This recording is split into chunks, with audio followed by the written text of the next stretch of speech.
Yo, what's going on, my community over here on YouTube? It's your boy GZTV back with another video, and we have our NBA recap for the day of March 6th here.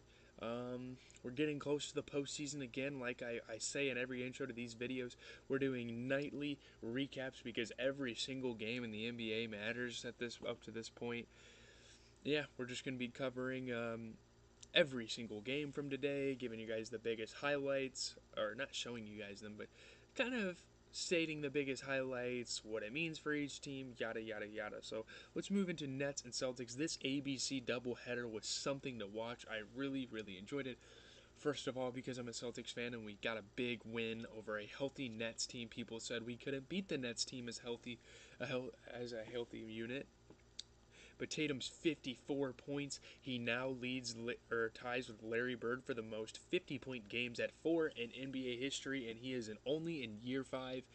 And you gotta imagine he's got 10 to 15 more years in him. I'm not kidding. Tatum has the longevity, it seems like, to go on for 10 more years. We beat the Nets by 6. I loved watching this game. This game was very entertaining. KD came out and put up 37, but I didn't put him on my fantasy lineup, unfortunately. Whatever.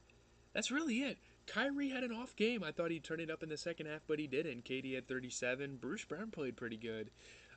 But on the other side, Tatum 54.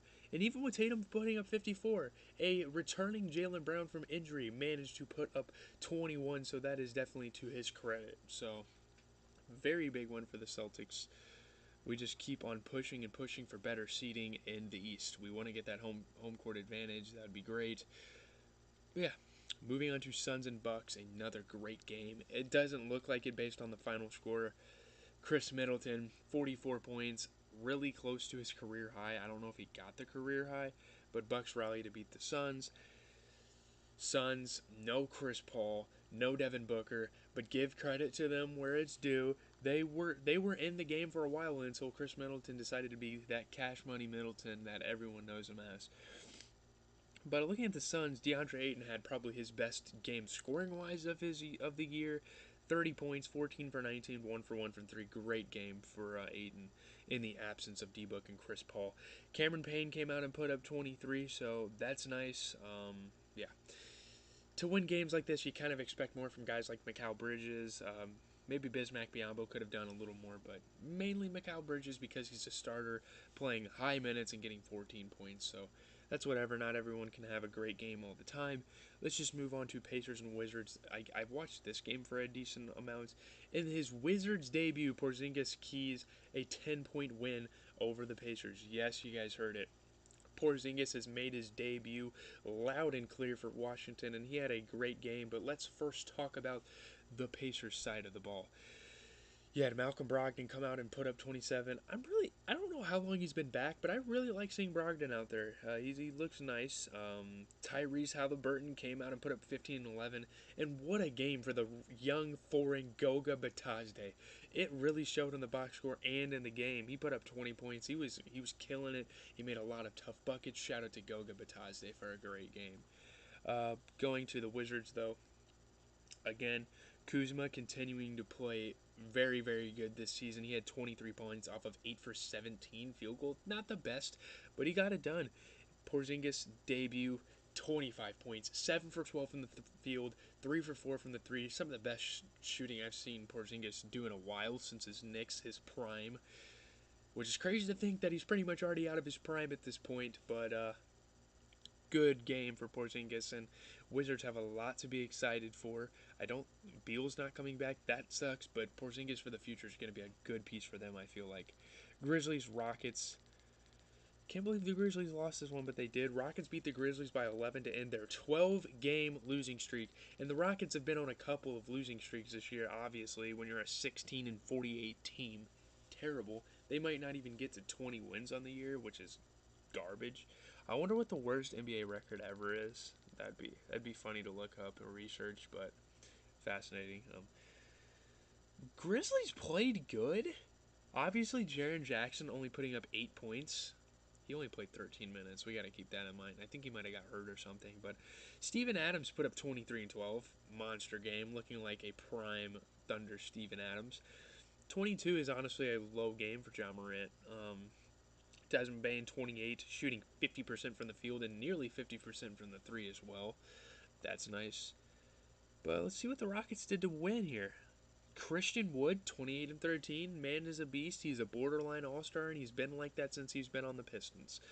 You know? Or since he was on the Pistons. I've known this all along. Christian Wood had a lot of potential there, and now he comes to the Rockets, and he's their number one option. Love to see it. Kevin Porter Jr. had 29. Shout out to KPJ. He's a very likable player. I like his game. Jalen Green, the Rook, had 24. A lot of young pieces helping the Rockets avoid a 13-game losing streak, which I don't think it matters at this point. They're not really playing for anything. Let's move on to Jazz and Thunder. The Thunder have been kryptonite for some teams recently, but not the Jazz today. Bogdanovich hits 11 three-pointers. Wow, no one in the association is talking about the 11 three-pointers that Bogdanovich hit. Jazz beat the Thunder by 13. Although, let's see. Although maybe like only 6 of those were necessary to win, but Bogdanovich, 35 points, 11 for 19. He only took one regular field goal shot, and the rest were threes. That just shows you how big of a threat he is from the arc. 11 for 18 from three. That's one of the best, like one of the most efficient 3-point performances of the year, honestly. 12 and 17 for Gobert, 24 and 10 for Donovan Mitchell. Jordan Clarkson put up 20 of his own. Great game for the Jazz. Looking at the Thunder, though, you had 12 and 11 from Alexei Pokashevsky, a fan favorite in the NBA. He's been a meme over the years. Shout out to him for having a pretty good game. 0 for 5 from 3, but you know what? He still put up 12 and 11. Shai Gilgeous is going to be Shai Gilgeous. He put up 33 tonight. Very good player. I love Shai Gilgeous, but this Thunder can't seem to get a rhythm. They win a couple good games, and then they lose some, so... Raptors Cleveland, pretty solid game here. All-star Jared Allen was injured during this game, but the Cavs won by 8, so that's over the Raptors. That's a big win for the Cavs. The Raptors are inching in on the Cavs, I'm pretty sure, and they got the win, so that was big time. Jared Allen got hurt. Interesting. He only played 10 minutes. Looking at the Raptors side of things, you had Siakam putting up 24, Boucher playing some of the best basketball he's played in a while, 21 points, 19 and 12 for Scotty Barnes. Again, Fred VanVleet, not having him is kind of hurting them right now. But Cavaliers, Lauri Markkanen, 22 and 12, and most of those points came in the first half, so that gave the Cavs momentum to win the game.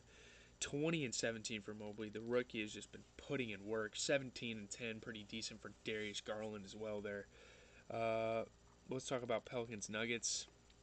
One of the best games of the night. OT thriller. You see the title, and I'm pretty proud of it. Jokey and OT, that has a ring to it. Jokic and the Nuggets regrouped to beat the Pelicans by 8 in overtime. When you beat a team by 8 in overtime, that's really a statement made. Pelicans looked really good in this game.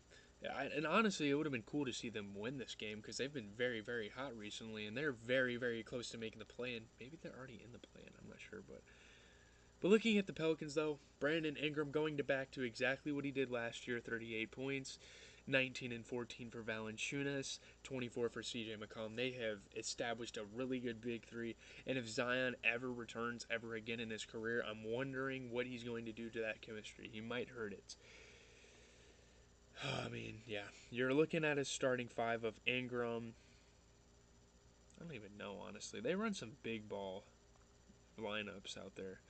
But looking at the Nuggets, got to give credit to Aaron Gordon because he helped with the win with 28 points. But fucking Jokic, 46, 11, and 12 in 43 minutes. 43 minutes is a lot, and that is still an absolutely spectacular stat line.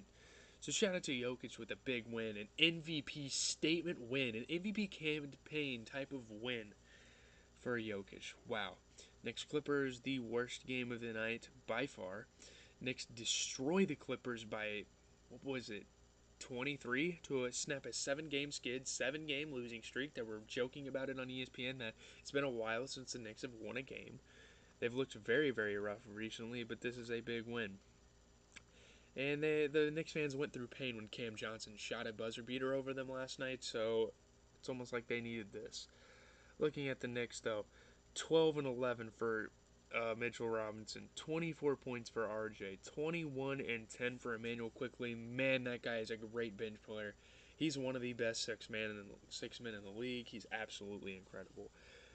But Clippers, man, that was a horrible game for them. Shooting 38% from the field, 32 from the three. Their leading scorer had 16 points. I'm not even going to mention his name. It's not even worth mentioning. Like, they played a horrible game. That was one of the worst games I've seen the Clippers. And yeah, you got to give them a break. They don't have PG. They don't have Kawhi for a while, obviously. They don't even. Well, they have Reggie Jackson. I don't know. I guess Reggie Jackson played like ass. I don't know what happened. That's going to do it, though. Leave a like, comment, subscribe. As always, has been GZTV giving you guys the best sports content. I just streamed a 2K grind stream. I do that pretty much every night on Twitch. So if you want to head over to GZTV Live on Twitch, all lowercase, I'm going to be streaming pretty much every night, at least over spring break, maybe even into college, because I've been grinding the hell out of 2K. So if you guys like that content, go ahead, go over there.